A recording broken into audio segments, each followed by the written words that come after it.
Today we are chatting about conservation of momentum, and I'm not going to be teaching you because I am behind the computer chatting to you guys. Follow us on facebook.com/learnextra. I'm here to chat to you. If there's any questions you want to know, just shout and I'll ask Phil. We'll ask your questions. Also on Twitter @learnextra, and it's also a nice way to keep in contact with us. But anyway, let's get straight to the lesson. Phil? Thank you very much, Indy. Okay, conservation of momentum. Now, a lot of you may have forgotten this from last year. So grade 11s, if you're watching this and you're learning with us, fantastic. But grade 12s, this stuff is a little bit rusty. Biggest problem that I find when I'm marking matric papers or I'm taking a look through those tests or towards your prelim exams at the end of the year is I find that people have forgotten all about their grade 11 physics. Guys, this stuff is examinable. The really nice thing about momentum is that it's easy marks. I'm going to show you a couple of steps to try break it down and figure out how to get those maximum marks. We're going to start off by taking a look at just the definition of what momentum is. Now, very seldom do they actually ask you in an exam what momentum is, but it's purely for your understanding. If something has a lot of momentum, it has a large amount of motion. Now, a couple of ways that you can get a large amount of motion is either to go fast and gain velocity, or you can have mass. So objects can either have large mass, low velocity, or can have any combination in between. So if we take a look, the momentum is defined by its mass and its velocity. Something I want to make you aware of, and just to remind you, is that we're dealing with scalar and vector quantities all the way through matric physics. When we deal with momentum, it incorporates mass, which is a scalar, but because I multiply by velocity, velocity has a direction and an amount. So that means that velocity is a vector, and therefore momentum is a vector as well. This is the biggest downfall of matrics during their exams. They forget that momentum has a direction and therefore a sign. That's going to become quite obvious a little bit later on as we run through the slides. We reintroduce momentum. We try to see how it's conserved. Right, just remember that if you've got some questions, I want you to send us through to Indy. Take a look at Facebook, take a look at Twitter, send through those questions to us. We'd love to hear from you. So as I walk through these slides, I'm going to be getting feedback from you guys. In the ad breaks, I'm going to be uploading a couple of your questions and trying to answer some of them as you go. Fantastic. Cool. All right, well, let's get stuck into it. Now, momentum is usually broken up into two sections, and I'm not entirely sure why people insist on separating the two of them, but I like to start to talk about conservation because it's something which is very easy to understand. Conservation just means keeping something the same. So they very much like to ask you the law of conservation of momentum. So if momentum is being conserved, it means that it's staying the same, but you can't write that down in exams. There's big marks for your definitions for those level 1 and 2 sort of remembrance questions where they say, state the law of conservation which applies here. Well, the law of conservation momentum is to do with any time that you've got objects which come together in a collision or break apart. So that is any time that objects come together or come apart very often, the law of conservation of momentum applies. Now, anytime I've got conservation, as I said earlier, conservation means that I'm keeping something the same. So in this case, it's the amount of motion or momentum. Now, there's a couple of tricks to this definition, and I want to point them out to you as we go. Now, there's some really weird words inside here. I'm pretty sure Indy will agree. Okay, It sounds all sciencey, but we're going to explain our way through it. Where the marks are. The total linear momentum. Now, some words here which I don't use in everyday English, but I'm going to use them in my matric exam and get my 3 marks for this definition. The total linear momentum. Linear means that I'm working in a straight line. Sometimes, if I start dealing with momentum on a 3D scale, sometimes you will deal with momentum on 3D. Instead, we're dealing with just 2D inside high school science. If there's 3D, things get a little bit complicated. Okay, so when I'm dealing with my conservation momentum, it only applies when I've got an isolated system. Now, that's quite important. An isolated system, if you isolate yourself, it means that you're removed from everything. And this is no different. If I've got a linear momentum conservation inside an isolated system, I'm talking about a system which is free from external masses.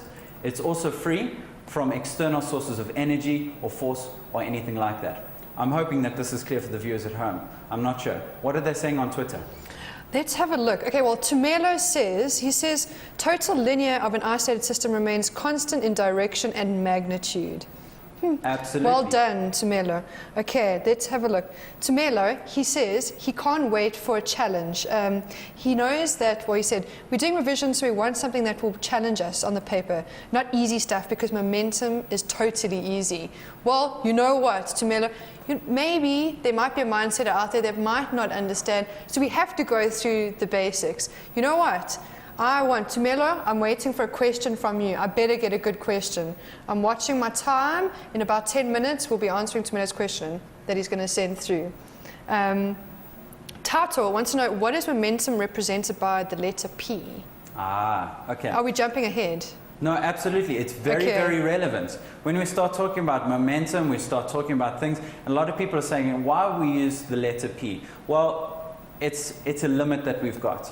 You've only got 26 letters of the alphabet, and most of the good ones are already taken.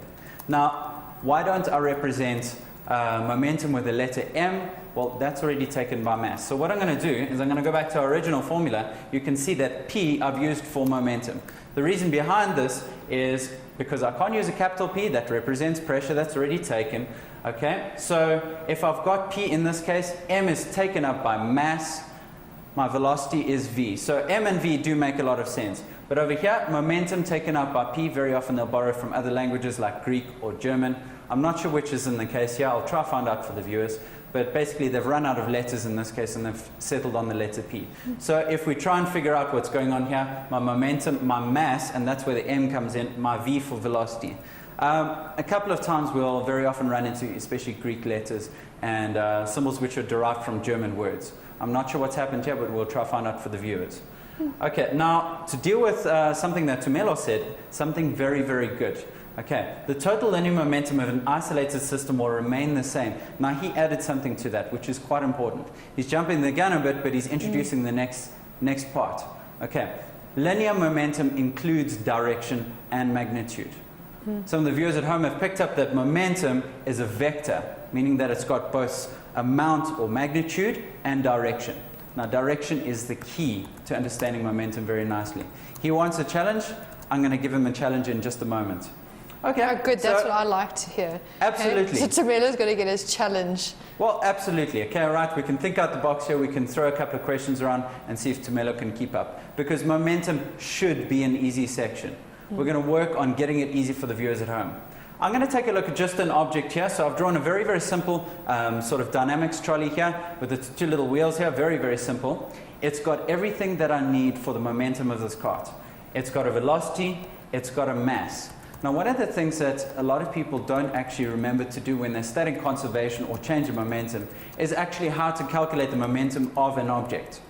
I've got my mass, I've got my velocity, let's try to find the momentum. And what I've done is I've calculated it ahead of time. Something which I want to make people very, very aware of is that anytime I'm dealing with a vector situation, I've got to put in a direction. So one of the things that I'm just going to quickly slot in over here, and something that I want to get viewers at home used to, is that I'm meant to put in a direction indicator every time. We're lucky here, we've only got one direction. So something that I like to do is just to put in an arrow so that my examiner knows exactly which direction I consider to be positive.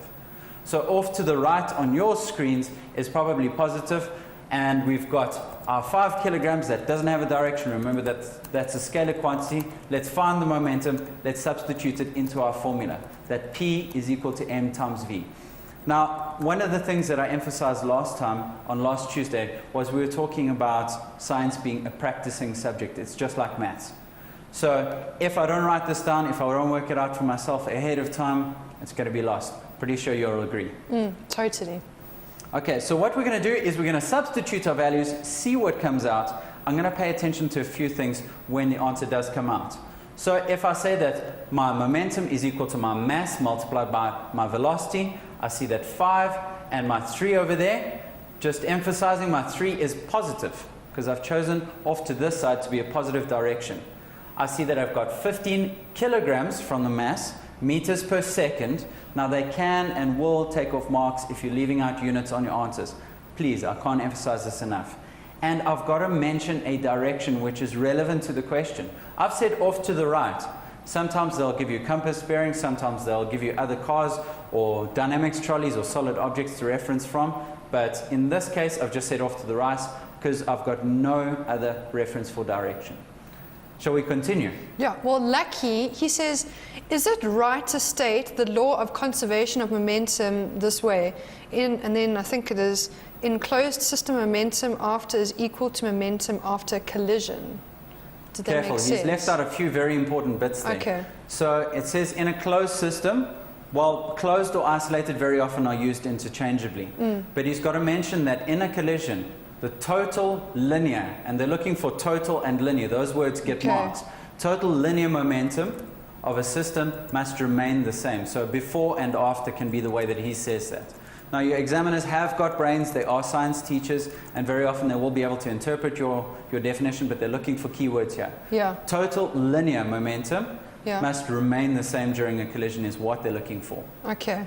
Are there any more Perfect. questions of that sort of nature? Let me have a look quick. Okay, I think we should carry on, and as soon as I find a question, I'll let you know. Okay. Well, what I've done is I've prepped a question before. Now, if you've got a pen and paper, Matrix, even if you've studied this just as a challenge, what I want you to do is I want you to take a look at this example that I'm going to put up, and I want to see if you can keep up. Now, I'm going to break it down into bits and pieces to make sure that you understand the various parts that I'm going to be doing. In the next part, what I'm going to be doing is I'm going to be introducing a second object. I've got the first object traveling at its 3 meters per second, as we did in the last one, so it's got its own momentum. I've got a 5 kilogram as its mass that stayed the same. What about on the right? I've got another object which is approaching it at 2 meters per second. It's 6 kilograms. Now, the really weird thing is that a lot of people forget that if we think about a system, it's still made up of small little parts. I've got a part on the left, I've got a part on the right, I've got 2 objects. You can have as many objects as you like. I can have 5 objects all colliding at the same time, although it's quite unlikely unless you're on a highway and suddenly somebody stops and you get a multiple car pile-up. I hope that never happens to you at home or anywhere for that matter. But if I've got 2 objects colliding to each other and they're going to strike each other, we can start to predict what's going to happen after that collision. So what you've got to realize is that each object has got its own momentum. So I'm hoping that this point is being driven home to everyone at home. I've got a separate object and a separate object. I've got to calculate the momentum separately because they have their own vectors attached to them. A 5 kilogram traveling at 3 meters per second from the side and a 6 traveling at 2 in the opposite direction. You look like you've got a question ready there. No, I don't actually. Okay, no, that's absolutely you see, fine. He likes to put me on the spot. I don't. I think I've got quite a few coming through. Guys, something I really want to ask you is please make sure that the questions are relevant. And that's not because we don't like answering your questions. We do. It's just so much easier if you keep sending questions in that are relevant to what we're talking about. We'll be able to get through so many questions. And that's all I have to say for now. Phil, carry on. Absolutely no problem. What I'm doing is I'm taking that as an indication that everyone's following through and people are actually working through this problem together. Most people have taken the cue that if I've got a mass and I've got a velocity, I can calculate a momentum. If I've got another mass, another velocity, I've got a separate momentum. And when they collide, we can start to see what's going to go on. And I've got an example just like that. Perfect, because Bryce is saying, what is a real example of momentum? Okay, real example of momentum. Bryce, if you're listening at home, and I hope that you're watching very, very studiously, and that you're following up everything that you've done in the day's work, and you're revising your grade 11 stuff, what I want you to see is that a real example of momentum is not constricted to something inside the lab. Very often collisions do happen. Anytime 2 objects come together, you can do this with your hands. Anytime you clap your hands together, you're conserving momentum. Anytime that objects come together or separate. So, I mean, you can even think about yourself jumping off the earth. There is a conservation of momentum example going on in practice. If you fall off your chair because you're so excited about science, I know it's a cheesy example, but I do it all the time, and I get really excited about this. And when objects come together or they come apart, I've got conservation of momentum in practice. You can do that either by... Sorry, you were saying? It's amazing. So literally it's happening all the time. Absolutely. Everywhere you go. Inside your body, you've got collisions happening between atoms. The way that you're thinking at the moment, you've got neurotransmitters colliding with synapses. I'm hoping that it's storing all this information, but even those are collisions. And biochemists study momentum down at a microscopic level, and they can actually predict what molecules are going to do because of their momentum and their speed. Now, we're going to go back to this question. What I'm going to be doing is I'm going to be giving the viewers at home that are thinking that they know it all, we're going to try an example. Most of you by the end of this should be able to handle this question, no problem whatsoever. And I know that they're going to start shouting out answers because I know mindset is out there and saying, oh, the answers. So guys, while we're working through things, feel free to shout out the answer on the page. Absolutely. Okay, one thing that I'd really strongly encourage you. It's widely known that learning happens in large groups, okay? And the internet is a great way to do it. I want you to put forward your answer, put it up on Facebook, and see what others are getting and discuss. If yours is different, try and figure out what went wrong, what went right. Yeah. Now, there's a lot to discuss on an example like this. What I'm going to do is I'm going to have two objects which are approaching each other. So I've again got my car on the left, which was 5 kilograms, 3 meters per second, heading towards the second car, which was 6 kilograms, heading in the opposite direction. If I take a look a few moments after my collision, I notice that my first car is moving off to the left with 1 meter per second after that collision. The question says, what is the final velocity and direction of my 6 kilogram object? Well, how do I even go about taking a look at this answer and breaking it down? Now, there's a lot of steps and a lot of marks which come into this, up to 7 marks for this particular question. Now, it depends on how they've broken it down and how they've scaffolded it. So what I want to do is I want to encourage viewers at home to try and work this out ahead of us. See if you get the same answer as us and see if you're on the ball and you're following your directions and you're following what we're doing. So let's just emphasize our figures, let's collect our information and go forward. One object heading from the left, 3 meters per second and 5 kilograms. From the right, we've got another car approaching 6 kilograms, 2 meters per second. And then afterwards, my first object is seen running away from the scene of the crime at 1 meter per second off to the left. What happened to the other object? Conservation momentum is going to tell us exactly what happened. But it's all about the approach. A lot of people say, I know how to do that in my sleep. The question is, can you get full marks in your exam because you know what you're doing? And we're going to show you exactly how to do that. Okay, so let's just give ourselves a little bit of space to work. And we're going to see how we actually start to scaffold a good answer.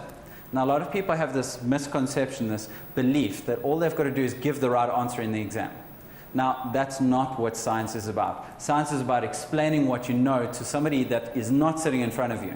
And that's quite difficult. I find it quite difficult talking at the camera. I'm hoping that people at home are listening, and I'm hoping that this is coming through clearly.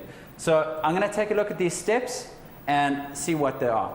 Well, the first step always, and this is where they start putting a few marks to your name, is that I've actually got to show that I understand that the conservation momentum applies in this case. So I know the two objects came together. I must immediately identify, light bulb goes on upstairs, and I know that I've got to conserve the momentum. Okay, just a few other things that I've got to watch out for. A couple of things that people are not doing correctly and do differently from the way that I do it, and that's okay in some cases, and if you're not feeling sure about something, send through the question. Okay, one thing before we go anywhere, what is our chosen direction? Before I start anything in physics, okay, there are the 2Ds that I start off. One is a diagram, which luckily I've got behind me, and the other one is a direction. So one of the things that I've got to decide on my diagram, and remember to do this, the 2Ds at the beginning of every physics, mechanics, kinematics, doesn't matter. If you're talking about graphs, talking about equations, got to decide a direction because we're dealing with vectors here. Okay, so what I'm going to do is I'm going to go ahead and indicate what I think is going to be the positive direction. Now, a lot of people say, how do I decide? Well, you get quite smart about it, and the really great thing is that there is no wrong answer on choosing a positive direction. The reason behind that is whatever direction you choose to be positive, work with it, run with it, and interpret your answer accordingly. You can choose either left or right as your positive direction. A lot of people that contacted us earlier were talking about the heavier object always gets a positive direction. That's not necessarily the case. I can do a quick mental calculation and figure out which one has more momentum. 5 times 3 gets me 15, 2 times 6 gets me 12. The little guy's going to win in this case because he's moving faster. So what I'm going to do in this case is I'm going to choose off to the right as a positive direction. Now, I'm a little bit short on space here, but I'm going to indicate that nicely with a nice big arrow with a positive. Now, I'm going to emphasize this when I start my calculation. Okay, so let's see what the calculation might start looking like. Remember that I have 2 objects before, I have 2 objects afterwards. And the correct approach, and a lot of people are saying, well, do they give us this formula? No, they don't. And a lot of people are saying, oh, how am I meant to remember a formula with so many pieces? It's actually really easy.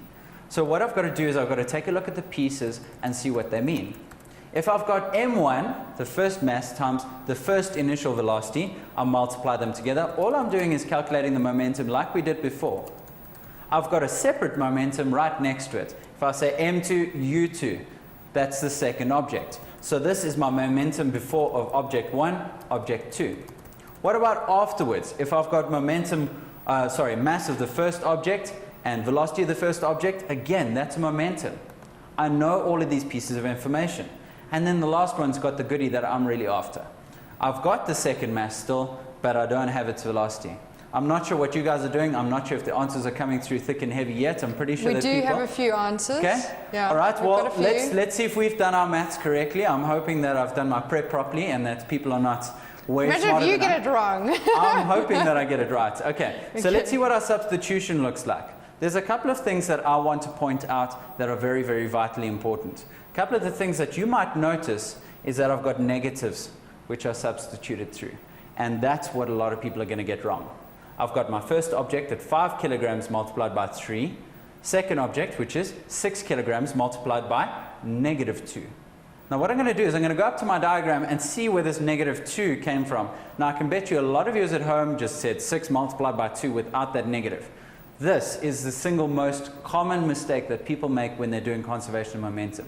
It's all about the direction. I'm going to keep on saying it until people are sick and blue in the face. Keep on saying it. Okay, well, absolutely. So if I've got my momentum of my second object, I'm good to go. What about the momentum after the collision has taken place? I've got my 5 moving off to the left. Remember that I made left negative if right is positive. Let's just check my values before I go ahead. If I've got 5 multiplied by +3, let's actually put in some signs here. Let's just drive the point home. I've got a +3 over there. I've got a -2 because it's off to the left. And this, again, is the most important part. Afterwards, this guy's moving at a -1 meter per second because I decided that this direction was the +1. Okay, so if I've got all this piece of information, I do my substitution. Right, hopefully our working comes out correctly. So I've got my +15 from the earlier object, -12 from the next object, and I've got -5, which is left over in that other object, and I've got 6 times V2, which I'm hoping to work out. So hopefully you can see that if I've got -3 on this side, I take across the 5, that adds to give me 8. And if I simplify this, divide both sides by 6, what I'll get is an answer which I'm hoping that you can see. Right, I'm hoping that people can see this at home. I'm hoping that people are seeing something from this. Now there's something missing from this, and I want to ask the viewers at home to try and identify what is wrong with my final answer. There's something not quite right. Now, if my teacher tells me that, I immediately start going, there's something wrong, there's something missing. Either the number's not right, or there's units missing, or there's something else. Now, I'm not sure if anyone at home is starting to reply and is quick on the Twitter, but what I'm hoping that they can see is that my final velocity of my object, 1,33 meters per second, is a vector. Please, please, please, I must give in a direction. Now, I'm not going to say off to the right or off to the left yet. I'm going to drive home this point that I got a positive answer. Positive means that it's got a direction. Where was positive? Positive was off to the right. So I can now write in that I've got 1,33 meters per second in as my final answer there, but I'm not going to get my full marks.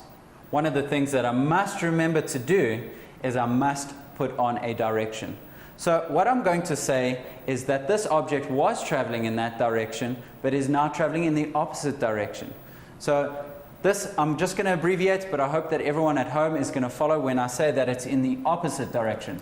So it's in the opposite direction to the original motion. Now, why not off to the right? Well, the problem with left and right, apart from the fact that most people don't actually know their left from their right, is that left and right are different to you and to me. So if I hold up my right hand, you're looking at the left part of the screen, and that doesn't work for an examiner. If they turn your page upside down, left and right swap places. So what you can say is that it's in the opposite direction to the original motion, and then everyone understands it. Because if it was moving in one direction and it reversed, everyone knows what I'm talking about. So opposite direction to the original motion is where it's going. I can see that Indy's furiously typing away there. Well, I'm actually chatting to Lucky. I'm trying to keep my eyes peeled. I think he was the first person to get the right answer. Okay. He also did say to the right. So I'm just writing in opposite direction to the original motion. Look, I mean, Okay. in all possibilities, what's going to happen is your examiner has got a brain, they do understand what you're doing, but remember that your examiner is marking many exam questions. You want to make this as presentable, as good for your examiner as possible. You are trying to woo them to give you marks. That is your job. Impress them. Absolutely. Impress your them. examiners. Write neatly, set your work out nicely. Don't make it difficult to find your answer, please, because it makes my job, especially at the marking at the end of the year, this is incredibly difficult. Yeah, well, now you know mindsetters. Hey, guys, so many of you wrote in and gave us your answers. Well done to you guys, they got it right. And guys, they got it wrong. You know what? It doesn't matter, because this is how you learn. We're learning together, right, Phil? Absolutely, Indy. Now, one of the things that learners very often express in my class is they're scared of getting things wrong. And my opinion is, if you're not doing things which are producing mistakes, or you're not getting things wrong, you're actually doing the wrong work. And you're actually not learning either. You're not challenging yourself. You're basically just doing exactly what you know. You're doing your ABCs over and over again, and you learned those back in grade 1. That's not challenging you. It's not stretching you out. It's not giving you anything to chew on. Thank you so much for today. Bye, guys.